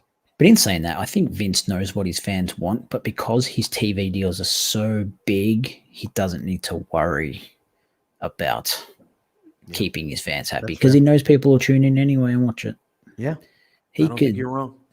He could send out me versus you to wrestle a 3-hour match on Raw, and he knows people would still tune in because it's part of their weekly rotation. Yep, 100%. All right, Matt, what did you think of the triple threat match between Jade, Nyla, and Thunder Rosa? I don't know because Fight only gave me like a third of this match. Really? We had a long commercial break in the middle of it, like not picture in picture, like an actual. No, it was like a long ass. I say everyone did. It was like a long ass commercial, and it felt like I saw about 5 minutes of this match. What I saw was good. Like they wrestled a bit, and Jade was standing tall. She took Nyla out over the outside. They went to this long ass commercial. They come back in, and Thunder Rosa's kicking bins into people's faces, and that was cool. When they came back from the commercial, there was a trash bin in the there was a table set up. There was a trash. I was like, all right. I was like, cool, but I missed a massive chunk of the match, and I'm quite annoyed because I was enjoying it. Yeah. But what I saw was good. It was really good. That power bomb to the outside was gnarly looking. Yep. Nyla sold it well. She wasn't moving. Cargill pinning Rosa was definitely a choice. Well, it looks like they've committed to Cargill versus Britt at Full Gear. That's what it looks like. You have to give Cargill a shot now. She has to be number one contender. Yeah. So she just pinned the number one contender. She's undefeated. Yeah. I mean, it took like 10 chair shots to do so. Doesn't matter how you do it. It was a no disqualification match. It's true. And Jay Cargill is still undefeated. The last couple times she pinned the lady who had the number one next to her name. Yeah. She has to be the next. Yeah. I would say you're probably right. We have some time till Full Gear, so maybe they have a one-on-one match where there's not a third party involved, Thunder Rosa and Cargill, but I think Cargill's undefeated. You put her in this with a former AEW women's champion and, like you said, a super over number one ranked woman in the division, and she stood tall. There were ways to do this, and I don't believe this was the right way to go. Yeah. I mean, I feel like, are they going to continue to – there you go. Thunder should win the damn title, and the world knows it. My thing is, everybody's been pining for the Thunder Rosa Britt Baker 2. Everyone thought we were going to get it all out. We didn't. And AEW know people want it, so therefore they're going to drag it out. Yeah. And it's we're going to get that. We're going to get Rosa and Britt 2 at Revolution the same night we get Kenny and Hangman. Yeah. And those will be the primetime big matches. And is it like, February yet? Right. But yeah, no, I thought, it seems that Cargill has to be at least going for that soon. I don't think. Every time I say I don't think she's ready, she has a performance like this, and I look like a dickhead. So I don't know anymore. I mean, they have presented her well from day one. Yeah, and I love that picture. I don't know if you saw that picture on the rounds where she's coming down the aisle, and somebody's having a sign that says "beer break." Fuck that guy. But somebody's having a sign that says "beer break," and she's just like, "Yep, nope." And she just kind of flips the bird off. Love it. Yeah. Good. I wish there were people in the crowd. They're like, "Fuck you, buddy. Throw that sign somewhere." Yeah. She should get a raise for that. Oh, it was amazing. And that's an amazing picture too. It was like perfectly angled. Oh, it was tremendous. Yeah, she's just like full extension, just like whatever, buddy. Giving it. All right. Looking straight ahead too. Just didn't even acknowledge. Yeah, exactly. Saw it out of her peripheral and just see you later. Yep. We then get a promo or vignette, with Malachi Black. He says that Cody still won't do what's necessary. Says that the mist that he spit in his face came from the heart, and he hope it eats Cody alive. He then mentions the Nightmare family. And then he says that there are others in the company that need to know their own truth, and that there are plenty of tolls to be collected. tells me that Malachi is going to be moving on past. Although at the end, on Dynamite, at the end of the match, before Arn cut the promo, Cody was yelling for Malachi Black to come out. So please let it be over. I think you lose twice like that, that's over. That's over to me. You can't be a 2 out of 3 if the same person wins both matches. Like it just, what are you going to do? 2 out of 3 is finished because 2 wins. Yes, 2-0 isn't. That's the end. Yes. So, and the fact that he said there's a lot of others in this company that need to know their own truths and stuff like that, that makes me think that Malachi is going to be moving on to other things, which is good because I want to see him fight. Yeah, he's on that list of everybody. He needs to move on from the Nightmare Factory story, and he also needs to start adding to the House of Black if it's going to become a thing. Yep, I would be Stop okay. talking about it and stop being about it. Yep, that would be a good little thing for him to move forward, to get a little group behind him, kind of lead some people. Yeah. We then see that they show a little vignette of Sammy Guevara talking after he won the TNT title. Sammy Guevara. And he puts over Brody Lee. He says that, hey, I'm happy to be the TNT champion, but we all know who the greatest TNT champion of all time was. Yeah. And then he's talking and he says that next week on Dynamite, he's defending the title against Mr. Bobby Fish. Mm-hmm. Yeah. I like Bobby Fish. I'm a fan of Bobby Fish. Yeah, whatever. Forbidden Door, or if he signed, I don't know. I guess our buddy Zach. He's been tweeted MLW, something. I know that. Yeah, but our buddy Zach tweeted something. The it's got an t-shirt, AEW logo on it. Yeah, the T-shirt that Fish is wearing in the picture has an AEW logo on the corner of the shirt. So, I think a lot of people are of the belief that his MLW thing might just be an Opera Cup. Yeah. Appearance, which he taped this weekend, I believe. Yeah. So yeah, he could be on his way over to AEW. I don't know, but that's going to be interesting. Yeah. Bobby and Adam Cole just pass each other in the hallway. Yep. Sup? Hey, what's going on, man? How are you? Yeah. So that should be a good one. And then we talked about it a little bit. How much fish could Bobby Fish fish if Bobby Fish could fish? That was one of my favorite. The Broserweights were one of my, and he's doing it again with RK Bro. Like Riddle's like just perfect as this funny but annoying side guy. But the Broserweights and that whole thing with Undisputed, that was just money to me. The golf cart.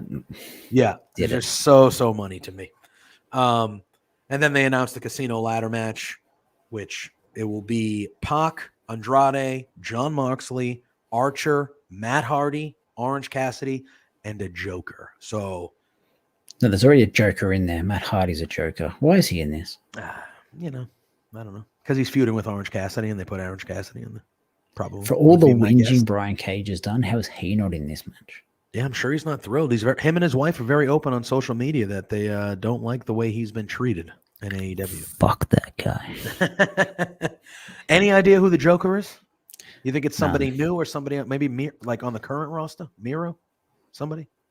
I asked this when we did the All Out preview. They haven't actually disclosed when the title shot is happening. If the title shot's happening at Full Gear, then the Joker has to be someone like Brian.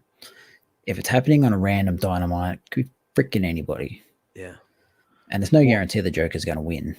That is true. The Joker doesn't always win. Yeah, but I mean that even without the Joker, with the exception of Matt Hardy, however you feel about him, that's a pretty good lineup. Yeah. Andrade, Pac, Moxley, Orange People Cassidy, will say why is Cassidy in there because he's ranked number fucking 1. Yes, I am. If I have my way, Orange Cassidy wins. Tim, if that happens, I'm blaming you. Just saying. So it looks like we're gonna have another fun Dynamite to talk about next week for sure. Look, if I've got the pencil and if I could pick anybody to have in that position, give me some Buddy Matthews, man. Oh, that'd be good. That'd be a nice little debut for him. And then give me Buddy versus Kenny. Thank you. Yeah. God. And then, just like that, in the fastest hour in professional wrestling, we are to the main event. It is Jack the fastest Evans. hour that had the longest 15-minute ending in my life. Yeah. Jack Evans versus Orange Cassidy in the hair versus hair match. During the Mark Henry segment at the beginning, Matt Hardy says that the whole idea was Evans. Is this the first time they've had this segment? I think so, right? Isn't Yeah. it? Yeah. I've never seen him before. Mark Henry's good at it, though. This is a good role for him. Yeah. Matt Hardy says that the whole idea of the hair versus hair thing was Evans' idea, to which Evans is like, "What the? No, that's not true." And then Mark Henry asks Orange Cassidy how he feels, and he goes, "What?" Orange Cassidy goes, "I don't even know what we're doing here. Like, what are we doing? What are we doing here? What is it? I don't even. What is this about?" This is a hair versus hair match. You lose, you get shaved bald. Oh, yeah. Well, best I not lose then. Yeah. Tim says that Malachi would be a fun joke. I feel like if Malachi's a joker, he has to win, though. No, not You necessarily. don't think so? No. I mean, I would love that. Yeah, and him and Moxley in a feud all day. Yeah. All day. Then yeah, so Orange Cassidy goes, "Oh, fight, whatever," and that's it. And we then get the match. OC did his OC stuff, the kicks and things like that. Matt Hardy got involved on the outside. Then Jack Evans got a little bit of a run. He had a 450 splash from the apron to the outside. That was very cool. Yeah. We then saw a beautiful spike DDT by OC, and then he did another one diving off the top rope that looked pretty badass. Yep. And then we do see Butcher Blade and Bunny come out first when Hardy's kind of on the ramp. That leads to Chucky T, Wheeler Yuta, and Statlander kind of coming out of the crowd and meeting them towards the bottom of the apron. Chucky T dressed as a barber. Yes, hilarious. And he had the towel and everything. It was great. Had the tail as a swan. Yeah. And then the rest of the HFO come out. And while this is happening, we see the Dark Order come out. So it's kind of a standoff. And as it's happening back in the ring, the ref is kind of paying attention to what's happening on the outside. So is Jack Evans, and he turns around right into an orange punch for the 1, 2, 3. Everyone knew, we all knew Orange Cassidy was going to win. Orange Cassidy wins. Some of the HFO come down, but they get kind of fought off by the Dark Order, and then Matt Hardy decides the troops are going to retreat. And poor Jack Evans is left in the ring. He gets his head shaved.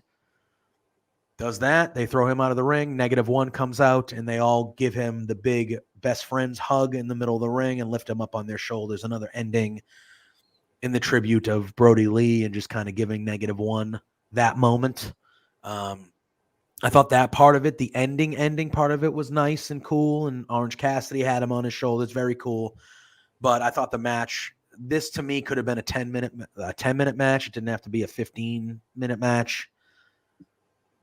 Yeah, the match was what it was. I love Orange Cassidy. He was obviously going to win. I like seeing him wrestle, but I have I don't really care about Jack Evans. I don't really care about HFO. Nope. That's kind of how I was left at it. I was like, yeah, Orange Cassidy won. It was an okay match. Jack Evans is certainly very agile and can do some cool shit in that ring. Yeah. But I have no emotional investment to HFO, Jack Evans, any of them. I care about Cassidy, but that's it. Yeah, I don't know. Whatever you these have to two add wrestle. These two wrestled on Dynamite on the 1st of September. It ended in picture-in-picture. I didn't want to see it then, and I didn't want to see it now. Yeah. We knew OC was winning. It went 10 minutes too long. The post-match stuff was fine. It was cool. It was, all about the jocularity of cutting the hair and sending the Rochester crowd home happy with the Dark Order in the ring and blah blah blah. And that's all fine. I'm okay with all that. But yeah, this was definitely a choice to end Rampage this way. That's for sure. Yeah, it sure was. Yeah. So the ending was a little dull, a little flat for me. But they, Rampage is under the thing that the main event really happens is the first match. So the big match of the Rampage show is always first, and then it builds. And I feel like this is really the first time on Rampage where the main event has been a little flat. The main event is not obviously the top match on the card or the build or whatever, but it's usually always been a pretty damn good match. I felt like this one was a little flat for me. It was still a good hour of wrestling, but the main event was very ho-hum. Yeah, it felt like it just dragged on because we just knew what was going to happen. Yeah, and a lot of people just aren't a fan of Jack Evans. He's just there. Yeah. Him and Yeah. Angelico, I couldn't even tell you the last time they teamed together. Yeah, where As was he out there? Is he hurt? he was there. He came out after? Matt sent him down and he got fought off by the Dark Order.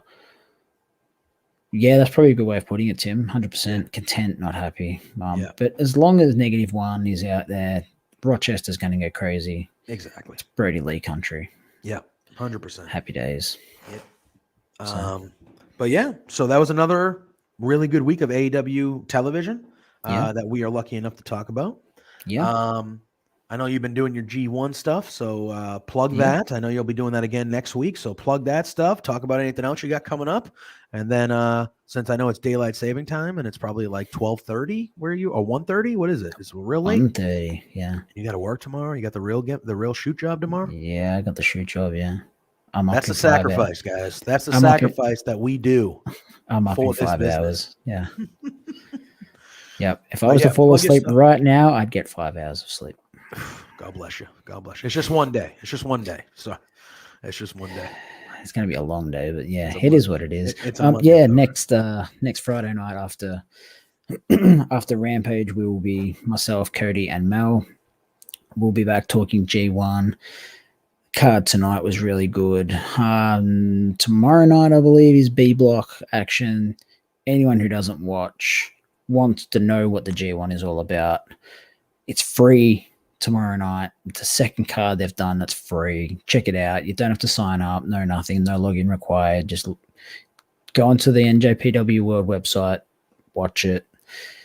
Any show that's free that's got Okada and Tanahashi on it, just give it a look. Just watch. Yep. You won't be disappointed. Give you the hot tip. I know I wasn't watching Shingo versus Ibushi earlier. I can't imagine. No, and Zack Sabre versus Ishii was also very good. So rock and roll. So it's the best $13 or so I spend every month. There you go. So that we have all your G1 coverage on Love Wrestling with those three. I watched the first show. I haven't watched the one last night yet, but I watched the first one. They know their shit. So pay attention. Mel and Cody especially know their shit. Yeah, that's just Matt being nice. Matt's being humble there and putting over his co-host, but Matt knows his shit too. I'm learning the whole hosting shtick. I'm just really just trying to get that down pat, not really worrying about talking about the matches. I'm leaving the match speak to those two, to be honest, while I'm just getting the hosting bit down pat. I'm still learning that part, so it's fun. Yeah. Tim, to answer your question, no, I will be way too emotional. I'll be way too emotional to be having a Patriots watch along. I'm going to need to be, there's a small chance I might be going, but I don't know yet officially. But either way, I'm going to have to be alone with my thoughts on that one because I've been an emotional wreck all week. Yeah. So as much as I would love to, I'm probably if you go to the game, what kind of reception is Brady going to get from yourself? Oh, he's getting cheered. I think he's getting, here's the thing. Before the game, 100% when he takes the field, adored. Like standing ovation, everybody. Yeah. But I think once the game starts, like, we want to beat you. We're not going to, I don't think, but we want to beat you. So, whenever he's got the ball trying to throw a touchdown pass, fuck that guy. Yeah, it's kind of one of those things. So, but like they had local news coverage last night of him getting off the bus at the hotel, and there were over thousands of people there. Mobbed. Yeah. And they were all chanting. He was smiling, waving. They were all chanting Brady. Like, the guy's a god around here, man. He's the greatest athlete, the greatest, the most winning, greatest athlete we've ever had in this area. Is he a local? No, he's from California. Okay. But he definitely, he was here for 20 years. He lived here. He lived in Mass. So he definitely became. Adopted son, basically. Yeah, he became, And when you win that much and you're that good of a guy, he's just, He's part of New England folklore now. Yeah, of course. Forever. He's the guy, man. And you're the guy who knows all about it. God, I've been a wreck. Literally, I've been a wreck all week. But anyway, we're going to get out of here. Sunday brunch coming up in just a few hours, 2.5 hours here at 1 Eastern time on Love Wrestling. So pay attention to that. That is the flagship. Well, Kind of. The flagship's between two beards, kind of. But the Sunday brunch, no. The Sunday brunch is Who's on beards with you? what is it? Who's the other guy that's on beards with you? Oh, Pluggo. Fuck that guy. How dare you? How dare you? We But love no, Pluggo, we really yeah. do. We got Sunday brunch Not coming up in really. just a few, just a few short hours. So stick around. As far as me coming up this week, we have, and again, second week in a row, you're going to get a double dose of Between Two Beards on Wednesday. We have a special Change the Game edition where we will be joined by the boss himself, Spencer Love, and we will talk about the Change the Game wrestling show that we have coming up with Love Wrestling and Force Pro Wrestling. That's going to be good. Yeah. We'll be talking about that with Spencer, kind of shooting the stuff with him. And then on Shooting Thursday, the ish. yes. And then on Thursday, normal 8:30 p.m., right on this channel, you will get Pluggo and myself for a regular episode, again, of Between Two Beards. Other than that, follow us, give us a subscribe on Twitch, follow us on YouTube, give us a like on Facebook, do all the stuff. We continue to just be pumping out things that are just, it's so good what we're doing here. We're building something strong. So give us a follow, give us a subscribe, give us a like. But until next time, you will see Matt and I here next weekend for another edition of the Weekend Elite Report. And until then, peace out. Peace.